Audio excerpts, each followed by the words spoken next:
আমার এই দ্বীপের মাঝখানে একটা নতুন রিসোর্ট খুলছে। রিসোর্টের নাম হচ্ছে রাঙাদ্বীপ রিসোর্ট। এই রিসোর্টে কীভাবে আসবেন আপনারা? প্রথমে আপনারা চলে আসবেন কলেজ গেট, রাঙামাটি কলেজ গেটে সোজা একটা চিহ্নিত করে এসে যাবেন আর্জেন্টিনা ব্রিজ। আর্জেন্টিনা ব্রিজটাও এক কথায় অসাধারণ। আসার পরে এখান থেকে এক বোট পেয়ে যাবেন। রাঙাদ্বীপ রিসোর্টে যাওয়ার জন্য বোটে করে সোজা চলে আসবেন রাঙাদ্বীপ রিসোর্টে।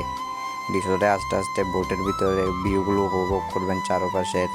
পরে আসার পরে সোজা চলে আসবেন আপনার রাঙাদ্বীপ রিসোর্টে। আসার পরে এখানে 100 টাকা টিকিট কেটে ভিতরে ঢুকবেন। ঢুকার পরে এখানে অনেকগুলো আছে, কটেজ আছে থাকবার জন্য। এখানে ভিউটা অন্যরকম, আলাদা। একবার আসলে আপনাকে বারবার আসতে মন চাবে। এর পাশাপাশি রিসোর্টে রয়েছে এখানে একটা সুইমিং পুল, যেখানে আপনি গোসল করতে করতে ভিউগুলো উপভোগ করতে পারবেন।